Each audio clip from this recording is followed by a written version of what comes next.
Welcome to Kung Fu Havoc number 2. I had to find the video, so that took me a hot minute. I'm very sorry, but this video that I'm going to show you that I couldn't do on my TikTok, and because I did it on my TikTok, there's a high probability chance that my TikTok will be permanently banned. Now, if you guys can look at my face, you can see that I am part Native American. I am also part black. I'm also part white. I've never denied my heritage. There have been parts of times where I've been ashamed of all three of my heritage. There's video proof of that. There's video proof of that. And I will say, in my defense, that was before I really started my reconnecting journey. All right? But now that I'm on my reconnecting journey, I've never been more proud to be Native. I'm just wishy-washy on being Cherokee because I'm still trying to find all of this stuff. And the fact that Cherokee is the go-to race, I'm kind of scared that maybe I'm not Cherokee. But Cherokee is also an offset of Iroquois. And then I got a video from somebody about how the Trail of Tears did have Cherokee in Virginia. So that lightened my load a little bit. But as I've searched for Cherokee reservations in Virginia, they don't exist. All right, and the biggest Cherokee reservation is in Oklahoma. But there are a lot of native standings in Oklahoma. So the BIA has me go through all kinds of bullshit. So now I gotta find a blood quantum test. Now I gotta find a genealogist. Now I'm just waiting on my aunt to send me the birth certificate of her mother, so I can get the death certificate of her mother, and go further back down the line. So if I can find a genealogist that is cheap, I can do that already, and an Echo Fang Grey Wolf can get a native card with the name Echo Fang Grey Wolf slash government name of James Williams Jr. That way I can have both names. The same way that most Asian people who immigrate over here have a government given name that is Chinese, and when they move to America, they keep that name, but they also have an American government given name, which they also keep. It's better for someone who's Asian to explain that than to have me explain it. Trust me, if you're not ABC or ABA, then they can explain it better than me. ABC or ABA, which includes ABK, ABJ, AB Filipino, AB Korean. If you're American born Asian, which is ABA, you get one name. Okay? But when you come from another country and you immigrate in, you have two. So since I'm part native, I've given myself the native name of Echo Fang Grey Wolf because my great grandmother's last name was not a native last name. So I gotta find out how that happened. But anyway, I'm gonna play this video. And then I'm gonna tell you that TikTok gave me a community violation for hate speech instead of letting the video air. So I'm gonna tell you what I was gonna say on my stitch because I didn't get to stitch it. I only got to do wet this thing. And I got in trouble for it. So here we go. An Indian! My blood! Our ancestors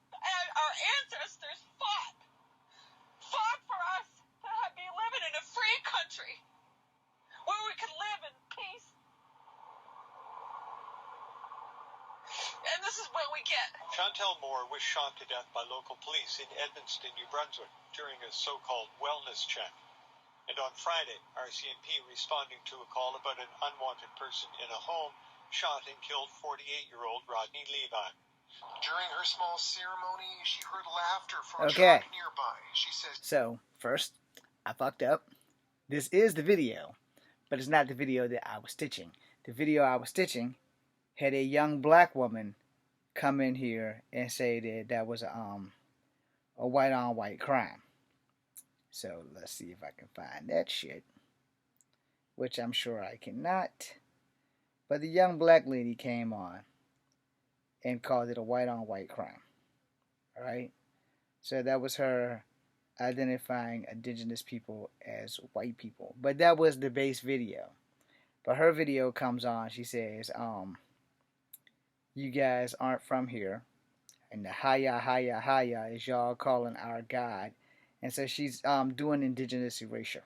Alright, so again, that was beginning of the video, but her part of the video is not in here. And of course I can't find it, and we do not have time to go do that. Now my appeal results have been in. But anyway, like I said, I have been they appealed it. So let's see if they put it back. in my list because I don't think it's fair that this young lady can come on and say shit about indigenous people and I can't defend part of my culture. So, let's go. Down the road where I live. I'm gonna stitch And they this shot an because, Indian. you know, it couldn't be stitched by me.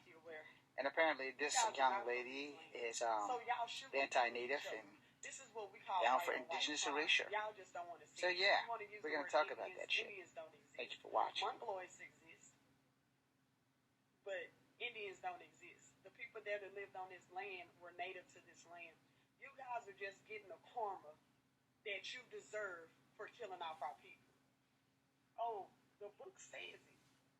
Y'all love to read, but you don't know what you're reading. Y'all, hey, y'all. Y'all know what that means?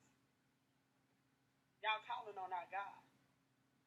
Them fringes that you wear, them colorful fringes, those strips that are at the end of your dresses and your shirts and pants, that's our stuff. That is not y'all's. Find your culture. Sorry, but not sorry. Down the road where I live. I'm gonna stitch this. Alright, so apparently they fixed that issue. But I'm not done yet. I'm not done. Because TikTok has been violating me for defending Asian women being attacked by a black dude in Boston. Because I thought it was Seattle or New York. And I was really mad about that. And that was like at the beginning of my TikTok entering. They got me for defending gay people. They've gotten me for almost every freaking thing. They even got me when a dude kamikazed himself into the back of a car trying to beat up a woman because she ducked and he deserved to eat that car. Because one, if you're a man, the only time you should ever be hitting a woman is if she has something in her hand that can actually do bodily harm or unalive your shit. Then you have the right to defend yourself. But 9 times out of 10, you're not going to be in a situation where you have to fight a woman unless it's like in the movie script, and we're cool with that. But we're not. We are not cool with violence against women at any way, shape, or form outside of it being in the movie script. And I'm really not really comfortable with it being in the movie script. But, you know, it is what it is. It's a movie. But I don't think it's fair that TikTok took it amongst themselves to say, okay, well, this native dude's about this to come down on this black girl. So I didn't get to do a stitch with that because they violated me for hate speech. Now, I made a video on my other account telling people that this account that I just showed you may be getting canceled, which is the base of this video, because there is a very good chance that that account might be getting permanently banned because of what I was going to do in my stitch.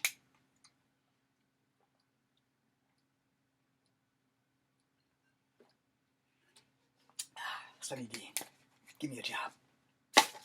Anyway, the bottom line is I'm part native. I'm also part black. I'm also part white. So when an issue involves my 3 cultures come across my FYP, no one is more qualified than a guy who can walk in all 3 worlds. Me. Now, I'll be honest. I'm going to have to scuffle in all 3 worlds. I have scuffled all my life in the black world. I stumbled a little bit in the native world, and I crawl a lot in the white world with the white people that aren't family.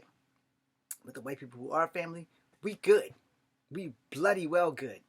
And most white people that I get along with most of my life, we good. You know? And you learn things from people of other cultures. But when you are multicultural, you learn the most. You are the bridge of 3 cultures. Understand? Now, I'm not going to lie, I feel more native than I ever felt black and than I've ever felt white. And the reason is because I've mostly been rejected by black people versus white people versus native. And for those people going around saying that black people can't be racist, why don't you ask a mixed person if black people can't be racist? Like this mixed person right here before you. Yes, they can. Yes, they are. It ain't a fucking majority, but it is a minority. And you know how many times I've been told, you will never be black enough. Ever. So then when I stopped dating black girls, it became a problem. So I don't date black women. I prefer Asian women, specifically my crush, that flawlessly beautiful and dangerously sexy Zeta Zhang, who will probably never ever see this, but I do want to marry her or die trying, just in case she does see this. Go see my art show about you, dear. Anyway, TikTok has put me in a phenomenal position of not being able, damn it, this thing has baby puke on it. My nephew. He's always puking somewhere. Anyway, TikTok has put me in a position of I'm damned if I do and I'm damned if I don't. But now, granted, they restored the duet. But do I dare stitch it because they're going to say that it's hate speech yet again? And I wanted to stitch it, so I figured I'll just take it to YouTube because it's safer here. A lot of my stuff that I do here is safer versus the stuff on TikTok and Instagram, because Instagram, we good. You can do damn near anything on Instagram as long as it's yours and not somebody else's music. Where TikTok, they're a little laxed on that, where you can do things with other people's music, and it's not that bad, like especially in your lives and shit. But Instagram Live, you can't really play anybody's music, you can't really do anything, and that kind of is a kick to the face, but it's okay. Now, here on YouTube, if I ever play music in the background, it's because I've gotten it off of YouTube. And YouTube pretty much knows because they can check your algorithm and all the other stuff that come. I have YouTube down here in the corner, and they're like, oh, well, he's listening to shit off of YouTube because they're going to check all that shit. And you also can tell them, yes, the music I have is off of YouTube, because you can listen to youtube.com while you were on your phone and while you were on your laptop. So it just depends. I don't have Siri or Google or whatever the crap, and if I do have it, I don't know how to activate the damn thing, so it doesn't really matter. Long live Generation X. Anyway, I'm fixing on trying to figure out why I can't defend my native culture from this young black woman who really is about indigenous erasure. Now, granted, I have been on here and have pointed out that the very first generation of natives may not have been from here because of science saying that they crossed the land bridge. However, there are also scientific evidence to say that natives that came here blended in with the natives that were here, if that's such a thing. Now, I'm not a scientist, and not every book speaks volumes. However, there are twists and turns in all of these things. Because one, if there was natives here before the natives that got here, those natives mixed in with the natives that came and were probably all blended together. There was no probably killing outside of maybe tribal beef, if that is actually a thing. Because when you're in school, history leaves out a lot of shit. History didn't teach us about residential schools when I was in school. I just learned about that in the last 3 years because of MMIW. So, history didn't teach you about that. None of these things that we're learning now, history didn't teach me that in school. And then before I knew I was part Native in school, it was either black or white issues, or you're a half-breed. So, to have TikTok not allow me to duet or stitch this young lady telling natives that Native Americans don't exist, and then start calling them Mongoloids. Alright, I've done videos on Caucasoid, Negroid, and Mongoloid, which biologically natives fell into that thing, but that also meant the bulk of Asia fell into that thing. I've also brought up the fact that I'm all three. So where do we go from here? We have to stop indigenous erasure, but I'm on all three sides of the spectrum. The white part of me would say, hey, just sit back and let them kill each other, which is fucked up. Both the native part and the black part are like, let's clash. Winner takes all. The problem with that is, neither one's gonna win if they fight. So what do we do? What do we do to solve this problem of indigenous erasure? Because I exist, and I am mixed, but I am not going to be on the black side of this, because there are other groups that are far worse than this young black lady, saying far worse shit. And they're talking about Mexicans who are indigenous, because Mexicans outnumbered everything in Texas before borders came along. And then South Americans, they are saying that they weren't natives. Now the thing also is that a lot of people, and most of us are black people, I made this video, a lot of us resent being black. I have openly and honestly have admitted to that too. But what do we do to find common ground that stops indigenous erasure and makes black people stop resenting being black? Somebody with an intelligent brain, please answer that. And TikTok, if you're going to permanently ban me for defending people, then maybe you should probably start banning people who put things in the comments that are god-awful offensive when they're calling people of the alphabet community really bad things, when they're saying bad things of people of color, when you have people saying racial shit all over the board. But you're going to get me for trying to defend at least one side of my culture. Let's delete this video.